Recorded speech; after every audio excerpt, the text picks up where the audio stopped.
है, यहीं से तो उभरा है, पूरा भारत ही यहीं से उभरा है। तो मैं समझता हूं कि बिहार का सिविलाइजेशन जो है सबसे मजबूत है। पिछले 20 साल में इतना जबरदस्त काम हुआ है यहां पर कि लोगों का आत्मविश्वास बढ़ा है, मगर तब भी किसी ने बाहर जाकर कहानी नहीं सुनाई।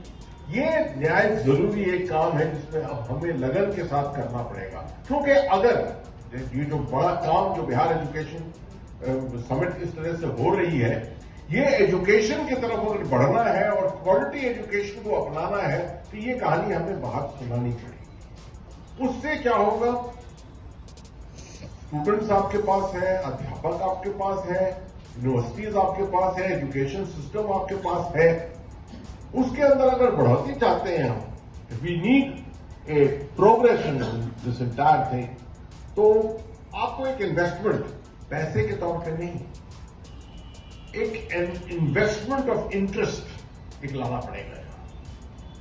और वो हो सकता है जब अलग अलग क्षेत्रों से अलग अलग किस्म की चीजें जो है वो यहां पर आए। मिसाल के तौर पर टेक्नोलॉजी, एक IIT आए यहां पर, अल्टीमेटली एक IIM आए यहां पर, उससे जो है आदमी रिकग्नाइज करता है। आजकल मैं कहीं जाता हूं, अगर मुंबई, बैंगलोर या हैदराबाद, और मुझे कोई कहता है कि मैं IIT साल के तौर पे IIT दिल्ली का हूं या IIT कानपुर का हूं, तो ऑटोमेटिकली आदमी चुकन्ना हो जाता है कि अच्छा ये तो बड़े हाई क्वालिटी एजुकेशन का इंसान है।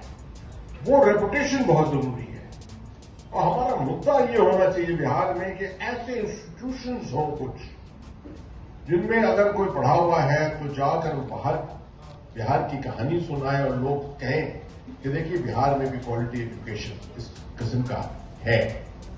इसके लिए आपको बहुत लगता है, इसके अनुशासन की जरूरत होती है, इसमें इन्वेस्टमेंट की जरूरत होती है। इसमें मैं समझता हूं टेक्नोलॉजी एक बहुत बड़ा डोमेन है जिसके जरिए ही आगे बढ़ोतरी हो सकती है। इसके अलावा आर्टिफिशियल इंटेलिजेंस, जो भी टेक्नोलॉजी की एक अलग पहलू है, आर्टिफिशियल इंटेलिजेंस हो, मगर आर्ट्स, कल्चर, बिहार का कल्चर जो है सबसे बड़ी चीज यहां की संस्कृति है वैसे। और हमें इस दौड़ में कि हमें सिर्फ टेक्नोलॉजी अपनाना है और हमारा एजुकेशन सिर्फ इस चीज के ऊपर निर्भर होगा, दैट इज नॉट नेसेसरी। यहां बहुत सी ऐसी चीजें हैं जो लोकल है, बहुत ज्यादा कल्चर यहां का खासतौर पर। एक जबरदस्त म्यूजियम, ऐसा म्यूजियम तो दिखा नहीं देता है हिंदुस्तान में कहीं। और हर क्षेत्र में, हर डिस्ट्रिक्ट में कोई बड़ी डिस्टिंक्ट चीज है। मधुबनी की तरह आपको कहां मिलेगा कुछ? जस्ट अक्वायरिंग मधुबनी कल्चर जो है, मैं समझता हूं is an education by itself. दुनिया को मालूम होना चाहिए क्या है बिहार का culture. So education is not just पढ़ाई लिखाई, ये जरूरी नहीं है यहां पर दुनिया की। और ये नहीं कि अध्यापक हो और शिशु हो and you just carrying out communication आप कर रहे हैं एजुकेशन करने के लिए। एजुकेशन जो है वो बहुत से साधनों से हो सकता है। आजकल के जमाने में ऑनलाइन इतना जबरदस्त होता है।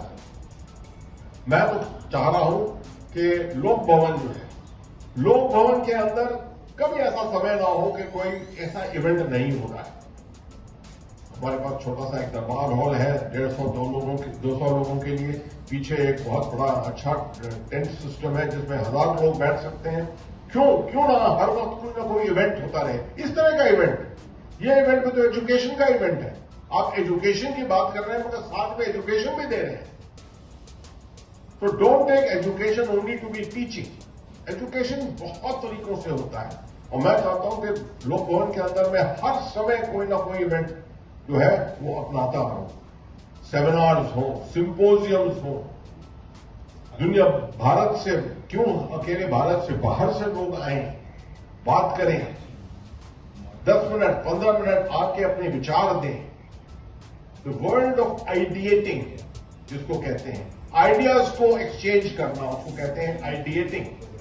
आइडिएटिंग की एक टेक्निक हो।